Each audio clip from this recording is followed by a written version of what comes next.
ದೇವರ ಅತ್ಯಂತ ಪರಿಶುದ್ಧ ನಾಮದಲ್ಲಿ ವಂದಿಸುತ್ತೇನೆ. ಇಂದು ನಾವು ಕೀರ್ತನೆಗಳ ಪುಸ್ತಕದ 6ನೆಯ ಕೀರ್ತನೆ ಓದಿಕೊಳ್ಳೋಣ. ಯೆಹೋವನೇ, ಕೋಪದಿಂದ ನನ್ನನ್ನು ಶಿಕ್ಷಿಸಬೇಡ, ರೋಷದಿಂದ ದಂಡಿಸಬೇಡ. ಯೆಹೋವನೇ, ಕನಿಕರಿಸು, ನಾನು ನಿಶ್ಶಕ್ತನಾಗಿ ಹೋಗಿದ್ದೇನೆ.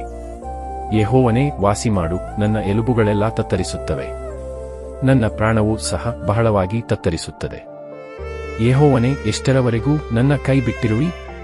ಯೆಹೋವನೇ, ಅಭಿಮುಖನಾಗಿ ನನ್ನನ್ನು ಬಿಡಿಸು, ನಿನ್ನ ಕೃಪೆಯ ನಿಮಿತ್ತವೇ ನನ್ನನ್ನು ರಕ್ಷಿಸು. ಮೃತರಿಗೆ ನಿನ್ನ ಜ್ಞಾಪಕವಿರುವುದಿಲ್ಲವಲ್ಲ, ಪಾತಾಳದಲ್ಲಿ ನಿನ್ನನ್ನು ಸ್ತುತಿಸುವವರು ಯಾರು?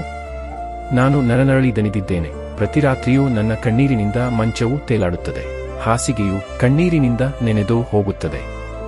ದುಃಖದಿಂದ ನನ್ನ ಕಣ್ಣು ಡೊಗರಾಯಿತು, ವಿರೋಧಿಗಳ ಬಾಧೆಯ ದೆಸೆಯಿಂದಲೇ ಮೊಬ್ಬಾಯಿತು. ಧರ್ಮವನ್ನು ಮೀರಿ ನಡೆಯುವವರೇ, ನೀವೆಲ್ಲರೂ ನನ್ನಿಂದ ತೊಲಗಿ ಹೋಗಿರಿ. ಯೆಹೋವನು ನನ್ನ ಗೋಳಾಟಕ್ಕೆ ಕಿವಿಗೊಟ್ಟು ನನ್ನ ವಿಜ್ಞಾಪನೆಯನ್ನು ಕೇಳಿದ್ದಾನಲ್ಲ, ನನ್ನ ಪ್ರಾರ್ಥನೆಯನ್ನು ಅಂಗೀಕರಿಸುವನು.